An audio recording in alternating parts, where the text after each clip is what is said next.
2 రోజుల తర్వాత ఏదో పని మీద అక్కడికి వచ్చిన వెంకట్రామయ్య గారు కూతురు ఎలా ఉందో చూసి వద్దామని వియ్యపురాలింటికి వచ్చారు.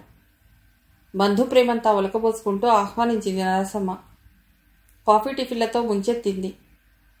పాపం ఆయనకేం తెలుసు ఈ విషపు నవ్వు వెనుక కూతురు జీవితం కాలిపోతోందని. తండ్రి వచ్చినా అమ్మ కులాసాగా ఉందా నాన్న, నువ్వు బాగున్నావా అని మాత్రం అడగగలిగింది విశాల. అంటూ సమాధానమిచ్చిన వెంకట్రామయ్య గారు కూతుర్ని పరికించి చూసి నిర్జీవులైపోయారు. ఎక్కడా కళాకాంతులు లేవు విశాల మొహంలో. ఒకనాటి అందం, చందం, చిడిపితనం మచ్చుకైనా కనిపించటం లేదు. బాధల గాథల్ని బరువుగా మోస్తూ తప్పనిసరిగా జీవిత బాటలో అడుగు వేస్తున్నట్లుంది. కానీ వియ్యపురాలి ముందు ఏమడుగుతాడు కూతుర్ని? ఇంతలో దేవుడిచ్చిన వరంలా, మా దురగోరి అమ్మగోరు మిమ్మల్ని మారు అర్జెంటుగా పిలుసుకురమ్మన్నారు అంటూ ఓ పని మనిషి కబురు తెచ్చింది నరసమ్మకు. ఉండండి, ఇప్పుడే వస్తా, ఇల్లు జాగ్రత్త విశాల అంటూ హడావుడిగా వెళ్ళింది నరసమ్మ ఆ వచ్చిన పని మనిషితో. నరసమ్మ అటు వెళ్ళిన కాసేపటికి బావురు అంది విశాల. నేనే అడుగుదామనుకుని ఇందాకటి నుండి తటపటాయిస్తున్నానమ్మా. ఏమలా కట్టెలా తయారయ్యావు తల్లి? వాత్సల్యం కట్టలు తెగి పొంగుకొస్తోంది. వెంకట్రామయ్య గారు కూతురు తల మీద చేయి వేసి నిమిరారు. నేనిక్కడ ఉండలేను నాన్న, కళ్ళనీళ్లు తుడుచుకుంది విశాల. వస్తున్న వెక్కిళ్ళను ఆపుకుంటూ సంగతులన్నీ వివరించింది తండ్రికి. ఆ త్రాసుడు నీ మీద చెయ్యి చేసుకుంటాడా? తల్లి చెప్పిన దొంగ మాటలు విని తోకతొక్కిన త్రాచులా లేచారు వెంకట్రామయ్య గారు. రాని, ఆ ఇద్దరిని చంపేస్తాను. నువ్వు నాతో వచ్చేయమ్మా. ఈ రాక్షసుల కొంపలో ఉండవలసిన కర్మ నీకేంటమ్మా? బంగారు ఇటుకలతో ఇల్లు కట్టించి సకల భోగాలతో తులతూగేటట్లు చేస్తాను తల్లి నీకు అంటూ వాపోయారు. నిట్టూర్చింది విశాల.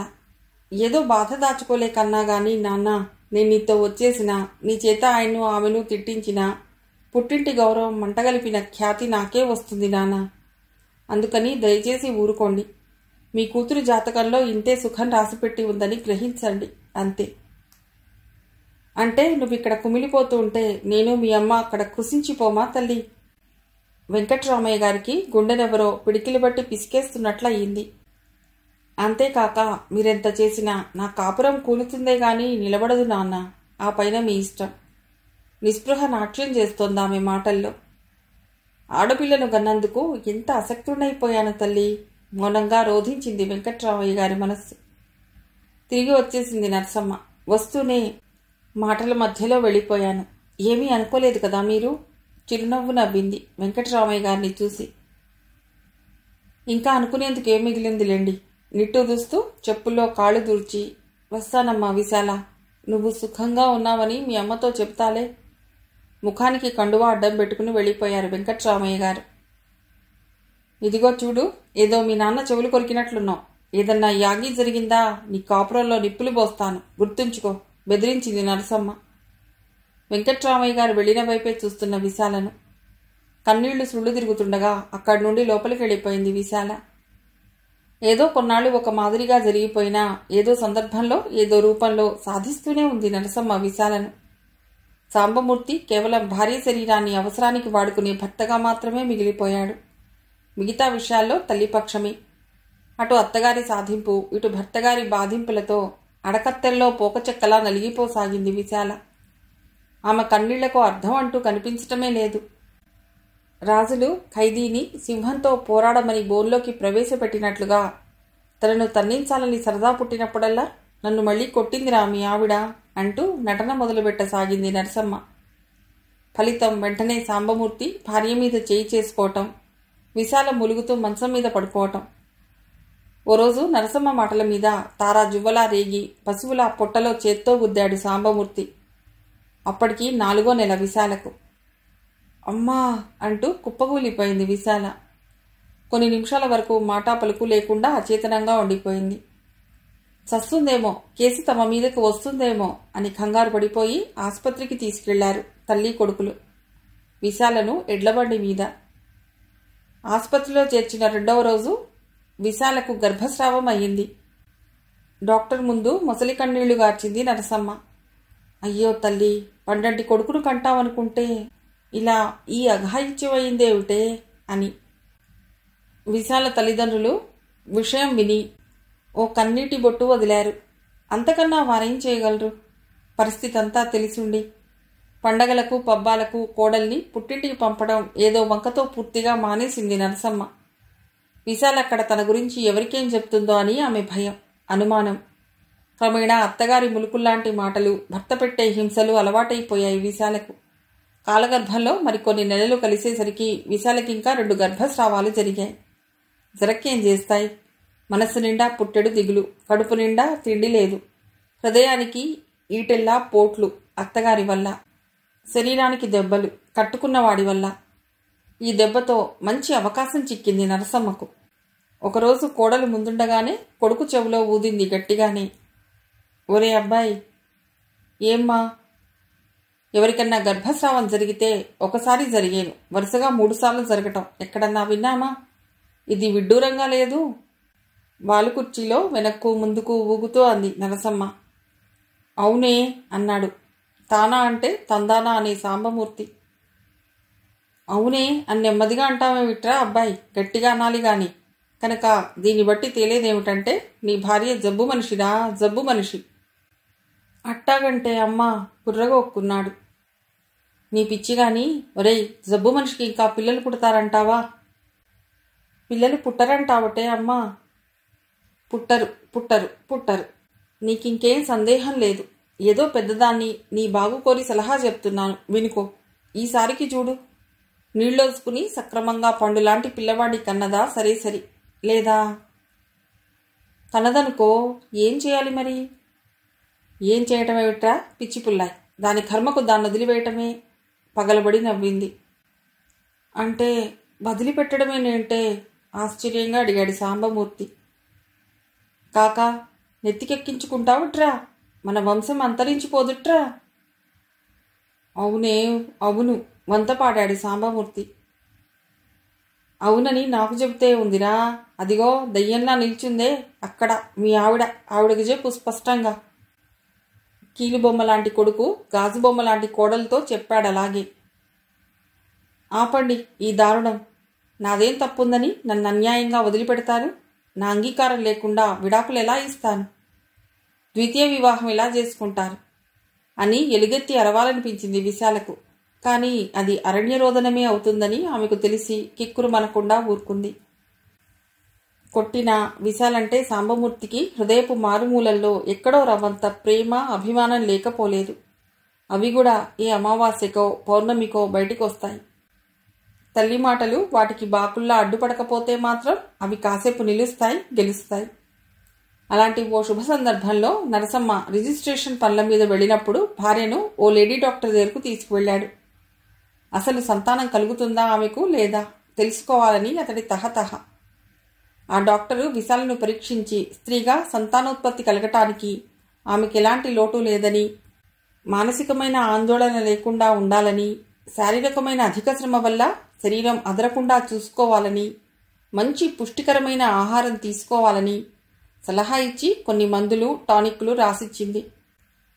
తానొచ్చేసరికి కొంపంతా గుండం చేయించింది కోడలు ముండ అంటూ నానా తిట్లు తిట్టింది నరసమ్మ అసలు విషయం తెలుసుకుని. తననెక్కడ దులిపి పారేస్తుందో అనుకున్న సాంబమూర్తి పిల్లిలా ఊరుకున్నాడు. అంతేగాకుండా తను ఇంకో 2 అందించాడు తల్లికి. విశాల కళ్లల్లో నీళ్లు తెప్పించుకోవటం మినహా ఏమీ చేయలేకపోయింది. అక్కడ నిలవలేక దొడ్లోకి వెళ్ళిపోయింది కళ్ళొత్తుకుంటూ. దినదిన గండం 100 ఏళ్ల ఆయుష్లా నెల నెల ఆందోళన కలిగిస్తూ విశాలకు గర్భం నిలిచింది. దీనికో చిన్న రహస్యం లేకపోలేదు. రోజూ చచ్చేవాడికి ఎవడేస్తాడన్నట్లుగా రోజూ తిట్టే తిట్లకు, తరచుగా కొట్టే దెబ్బలకు బాధపడినందువల్ల ప్రయోజనమేముందనుకున్న విశాల మానసికంగా మొండికెత్తింది. బాధే సౌఖ్యమనే భావన పెంపొందించుకుంది. సుఖదుఖాలకు అతీతంగా ఉండేసరికి గర్భచలనం గమ్మత్తుగా నివారించబడింది. ఓ శుభముహూర్తాన నరసమ్మ మొహం మీద పేడనీళ్లు కొట్టినట్లుగా పండంటి కొడుకును కన్నది విశాల. తన రూపును పుడికిపుచ్చుకున్నట్లున్న కొడుకును చూసి మురిసిపోయింది. కోడలంటే ఎంత రాకాసిలా ప్రవర్తించినా మనవణ్ణెత్తుకుని మాత్రం ముద్దు చేసింది నరసమ్మ. సాంబమూర్తి కూడా పుత్రోత్సాహాన్ని ప్రకటించాడు. పురిటి మంచం మీదుండగా కూడా సాధించటం మానలేదు నరసమ్మ. నడికట్టు సరిగ్గా వేసుకు చావలేదనో, కుర్రవాడి కాముదం సరిగ్గా పట్టవు ఒళ్ళు పొగరా అనో ఇలా రోజులొక్కలా ఉండవేమో ఎవరికైనా. అలా ఉంటే విధి వైచిత్రికి అర్థమే ఉంది అసలు? సరిగ్గా బారసాల 2 రోజులుందనగా ఓ రోజు కోడలను అనవసరంగా ఉద్రేకంతో తిడుతుండగా ధడేలిన పడిపోయింది నరసమ్మ. అయ్యో, ఏమైంది అత్తగారు అంటూ ఆందోళనతో పురిటి మంచం మీద నుండి లేచి పరిగెత్తుకుంటూ వచ్చింది విశాల. నా కుడిచేయి సరిగ్గా రావటం లేదే, ఎందుకనో అంది నరసమ్మ భయంగా. మాట కూడా స్పష్టంగా లేదు. పరిశీలనగా చూసిన తర్వాత తెలుసుకుంది విశాల. అత్తగారికి పక్షపాతం వచ్చి చెయ్యి పడిపోయిందని, మూతి వంకర తిరిగిందని. ఇరుగు పొరుగు సాయం పిలిచి అత్తగారిని మంచం మీదకు చేర్పించింది విశాల. కానీ గమ్మత్తేమిటంటే ఒక్క విశాల తప్ప నరసమ్మ కందులో సానుభూతి చూపించిన వారెవ్వరూ లేరు. కేవలం విశాల అర్థించింది గనుకనే సహాయం చేయటానికి వచ్చారన్నట్లుగా ఉంది వారి ప్రవర్తన. సాయంత్రం వచ్చిన సాంబమూర్తి, మాతృభక్తుడైన సాంబమూర్తి, భగవంతుడు అమ్మకు చేసిన అన్యాయం గురించి తలుచుకుని వలవల విలపించాడు. డాక్టర్ వచ్చి చూసి ఏవో మందులిచ్చి నరసమ్మను మంచంలో ఉంచటం మినహా చేయగలిగిందేమీ లేదని, ఆమెకు రక్తపోటు కూడా బాగా వచ్చిందని జాగ్రత్తని చెప్పారు. సాంబమూర్తికి దుఃఖం ఆగలేదు. వెంకట్రామయ్య, సరస్వతమ్మలు వచ్చి పరామర్శించారు నరసమ్మను.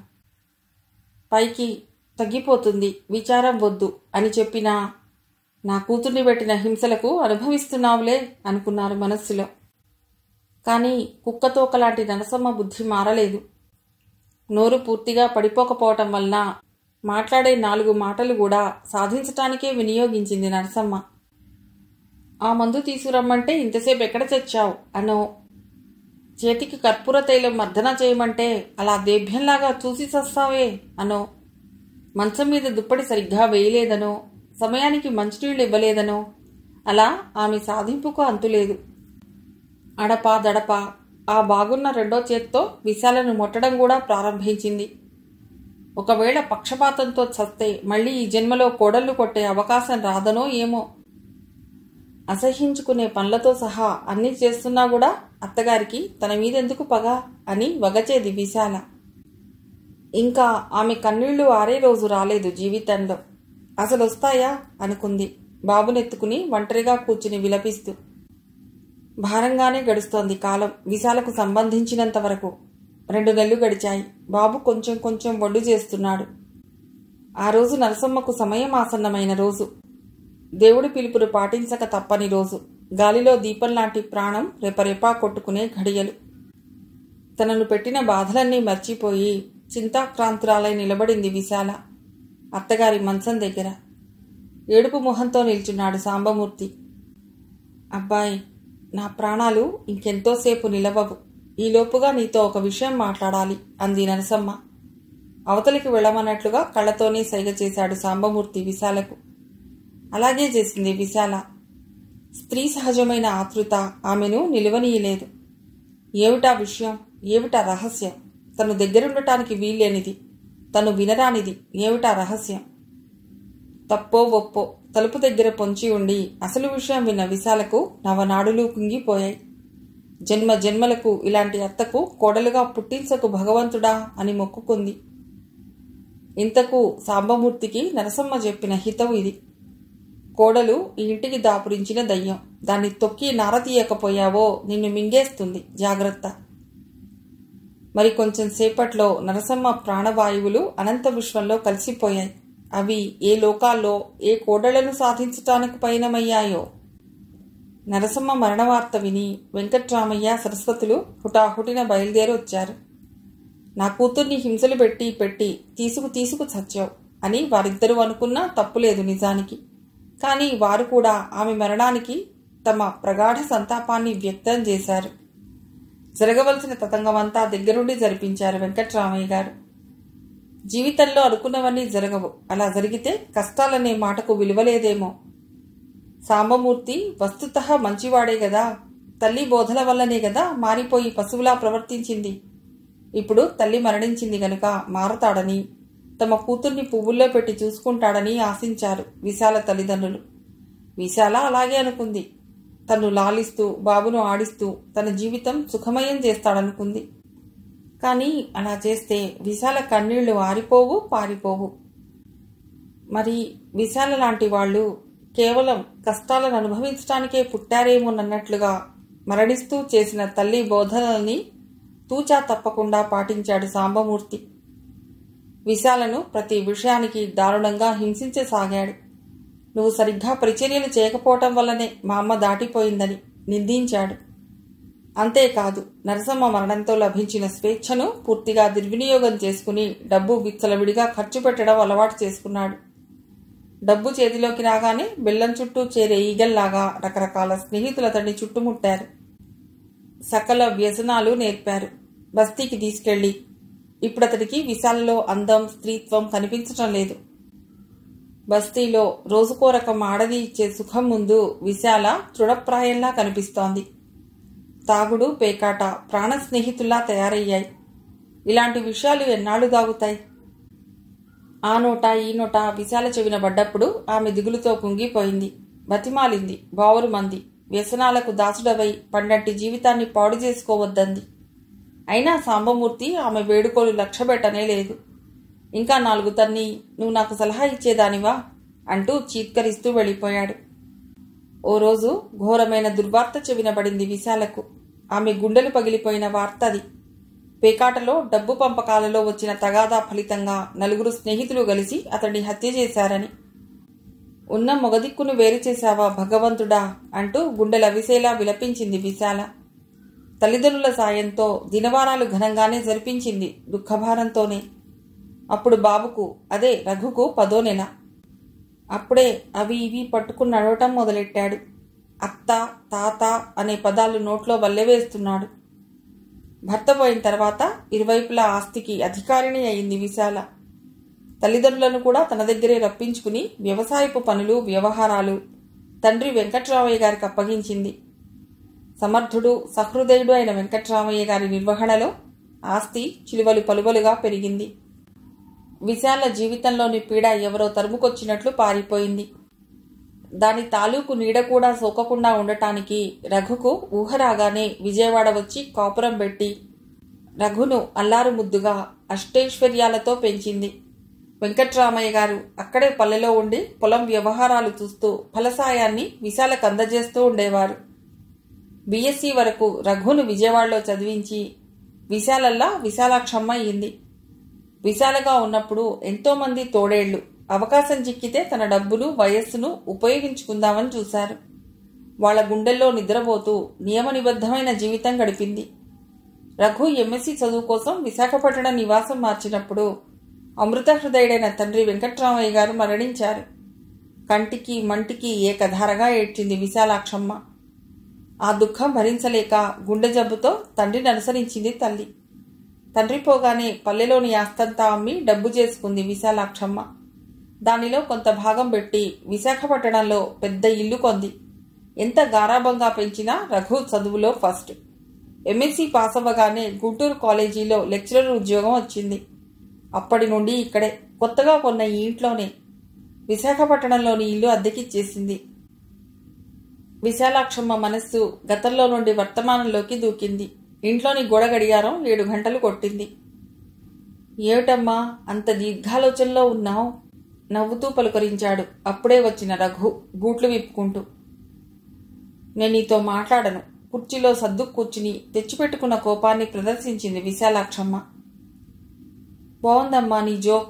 మాట్లాడనంటూనే మాట్లాడేస్తున్నావు. అది సరే, మా అమ్మగారు చాలా మంచివారట. వాళ్ళ అబ్బాయితో ఎందుకు మాట్లాడరో, ఎందుకు ఆగ్రహించారో వెంటనే చెప్పేస్తారట. ఒరే, నేను చిన్నపిల్లనేం కాదురా. బెల్లిస్తే చేతిలో ఉన్న తాయిలం కాస్తా పెట్టేయటానికి. నా మాట వింటానంటావో రోజు ఇలా అడ్డమైన స్నేహితులతో ఊకదంపుడు కబుర్లతో కాలక్షేపం చేసి ఆలస్యంగా ఇంటికొస్తానంటావో తేల్చి చెప్పు. మొహంలో గాంభీర్యాన్ని ఇంకా సడలించలేదు విశాలాక్షమ్మ. నీ మనస్సు కష్టపెట్టే పనులు నేనేమీ చేయనమ్మా. నువ్వు చెప్పబోయేది నాకు తెలుసు. పిల్లను చూడటానికి వెళ్లడమేగా. అంత గట్టిగా నువ్వు పట్టుబడితే నేను కాదనదలచలేదు ఈసారి. అబ్బా, ఎన్నాళ్లకు కలిగిందిరా ఈ ముసలి తల్లి కోరిక మన్నించాలనే బుద్ధి. ఇంకా నేను ఏ కాశీయో రామేశ్వరమో వెళ్ళిపోతానని బెదిరించాలనుకుంటున్నాను. ఈరోజెంత సుదినం. ఏ దేవతలు కరుణించారో గాని. తృప్తిగా గాలి పీల్చింది విశాలాక్షమ్మ. ఆమె గుండెల మీద నుండి ఎంతో బరువు దిగిపోయినట్లుంది. ఏ వయసు ముచ్చట ఆ వయసులో జరగాలి, ఆడదానికైనా మగవాడికైనా గాని. అప్పుడే వచ్చిన రాజమ్మ అందుకుంది. అబ్బాయి గారు, మీకు ఏడి నీళ్లు తోడి ఆ మాట చెప్పడానికి వస్తూ అంతా విన్నాను. చాలా సంతోషం. ఇక నుంచి అమ్మగోరికి నాకు బోలెడంత కాలక్షేపం. మీరు కూడా రోజు ఈ ఏలకి రావటానికి ఈలుండదండోయ్. ఆ యమ్మ మిమ్మల్ని ముక్కు పిండి ఇంట్లో కూసోబెడతది తెలుసా? రాజమ్మ పరమానందంతో పొంగిపోయింది. త్వరగా స్నానం కాని రఘు, భోజనం చేద్దాం. ఈ శుభ సందర్భంలో మిగతా వాటితో పాటు నీకు బాగా ఇష్టమైన కాకరకాయ ఉల్లివేపుడుతో భోజనం తయారు చేసింది రాజమ్మ. రాజమ్మ, త్వరగా భోజనాల ఏర్పాట్లు గాని. అన్నట్లు ఎల్లుండి మంచి రోజు. రేపొద్దున్నే ఆదయ్య రాగానే పెళ్లిళ్ల శాస్త్రుగాల్ని వెంటనే పిలుచుకురమ్మన్నానని చెప్పు. ఎల్లుండి పిల్లని చూసుకుంటానికి వస్తున్నామని టెలిగ్రామ్ ఇప్పించాలి హైదరాబాద్ వారికి. మరి ఎల్లుండే ప్రయాణం. నువ్వు ఆదయ్య కలిసి ప్రయాణపు ఏర్పాట్లన్నీ చెయ్యండి. జాగ్రత్త. ఇంకా చూశారా అబ్బాయి గారు, మీ అమ్మగారు ఎంత సంబరపడిపోతున్నారో కోడలుగారు వస్తున్నారంటే. ఎంతైనా తల్లి హృదయం బాబు, తల్లి హృదయం. మెచ్చుకోలుగా విశాలక్ష్మమ్మ వైపు చూస్తూ భోజనాలు డైనింగ్ టేబుల్ మీద ఏర్పాటు చేయడానికి లోపలికెళ్ళింది రాజమ్మ. భోజనాల సమయంలో సంతోషమంతా విశాలాక్షమ్మదే. కొడుకు చేత కొసరి తినిపించింది రాజమ్మ. చేసిన పదార్థాలను తను కూడా 2 ముద్దలు ఎక్కువే పట్టించాననుకుంది. మర్నాడు ఉదయం శాస్త్రులు గారి చేత టెలిగ్రామ్ ఇప్పించటం, ఆ తర్వాత రోజు రఘు చేత కాలేజీకి 2 రోజులు సెలవు పెట్టించటం, పంతులు గారితో సహా హైదరాబాద్ తరలి రావటం వరుసగా క్రమంగా జరిగిపోయాయి. రాజమ్మ ఆదయ్యలకు ఇల్లు జాగ్రత్తగా చూడమని చెప్పటం జరిగింది. పిల్లతరపు వారి గురించి కొంత చెప్పారిక్కడ. పెళ్లికూతురు తండ్రి పద్మనాభయ్య గారు హైదరాబాద్లో ఏజీ ఆఫీస్లో సూపరింటెండెంట్గా చేస్తూ ఈ మధ్యనే రిటైర్ అయ్యారు. జీపీఎఫ్, గ్రాట్యుటీ వగైరాలు కలిపి ఓ 25,000 దాకా వచ్చాయి. అవి నిలవేసి పెన్షన్ డబ్బులు, మేనత్త కొడుకు పల్లెటూళ్ళలో సాగు చేసే 2 ఎకరాల స్వంత పొలం తాలూకు ఫలసాయంతో కాలాన్ని వెళ్లబుచ్చుతున్నారు ప్రస్తుతం. సుగుణ వారి ప్రథమ సంతానం. బిఏ పాస్ అయింది. పాలరాతి విగ్రహానికి ప్రాణం పోసినంత అందంగా ఉంటుంది. మాట తీరు చాలా బాగుంటుంది. పద్మనాభయ్య దంపతులకు సుగుణగాక ఓ మగపిల్లవాడు కూడా ఉన్నాడు. అతడు ప్రస్తుతం 10th క్లాస్ చదువుతున్నాడు జూనియర్ కాలేజీలో. అయితే ఈ మధ్యతరగతి ఆడపిల్ల సంబంధం విశాలాక్షమ్మ లాంటి సంపన్నులకెందుకు చెప్పాడు పెళ్లిళ్ల పేరయ్యా అనే సందేహం కలగటం చాలా సహజం. కానీ దానికి కారణం లేకపోలేదు.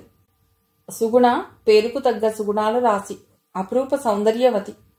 సాధారణంగా పెళ్లి సంబంధాల నిర్ణయం పెళ్లికొడుకు తరపు పెద్దల మీద ఆధారపడి ఉంటుంది. కానీ సుగుణ తల్లిదండ్రుల విషయంలో అలా కాదు.